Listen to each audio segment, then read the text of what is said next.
இது வந்து ஒரு தொழிலாவும் பண்றீங்களா? தொழில் இப்பதான் தொழில் பண்ணிட்டு இருக்கோங்க. ஓ, இப்ப இந்த நடனத்தை வந்து தொழிலாவும் ஆக்கியிருக்கீங்க.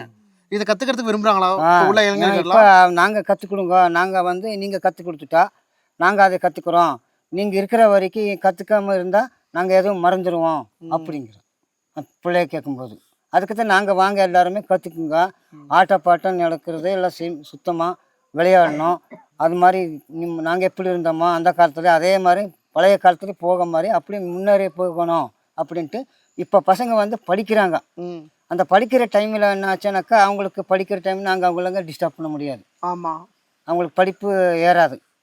அந்த படிப்புக்கு வந்து நாம் எப்படின்னாக்கா, மக்களுக்கு என்ன உதவி செய்யணுமோ நீங்கள் படிச்சுட்டே இருங்க, நாம் இருக்கிறவங்களுக்கு வந்து நாம் என்ன செய்யணுமோ நாங்கள் செய்கிறோம் அப்படின்னு கேட்குறோம். ஓ, அப்படி நீங்க அந்த வேலையை பாருங்க, நாங்க இது பண்றோம் நம்ம மக்களுக்குன்னு சொல்லி பிரிச்சுக்கிட்டீங்க. ஆனா படிச்ச மாணவர்களும் இந்த நடனம் ஆடுவாங்க. படித்த மாணவர்களுக்கு அவங்களுக்கு தான் படிப்பு இருக்கே, இந்த நடனம் ஆடுறது இல்லை.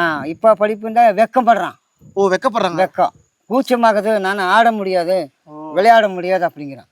அது உங்களுக்கு கஷ்டமா இருக்கும்? அதான் எங்களுக்கு கஷ்டம். ஏன்டா நாங்கள் இருக்கும்போது தான் கற்றுக்கணும், நாங்கள் சத்துட்டு அப்புறம் எங்கே கற்றுக்க முடியும் அப்படிங்க. இந்த உங்களோட கலையோட இம்பார்ட்டன்ஸ் தெரியலங்கிறீங்க. நம்மளோட கலை வந்தது இப்போத்த கலாச்சாரம் நல்லா நடக்குது. இப்போ ஒரு 1.5 வருஷம் ஆச்சுன்னா, 1.5 வருஷத்துலேருந்து இது நடக்குது. எங்கள் அண்ணன் நான் 2 வருஷம் சேர்ந்து இது உருவாக்குனது இந்த கலாச்சாரம். அந்த காலத்துல விளைச்சர அந்த காலத்தில் விட்டு போயிருந்தது. இப்போ இந்த காலத்தில் நாங்கள் எடுத்துட்டோம் அதையா.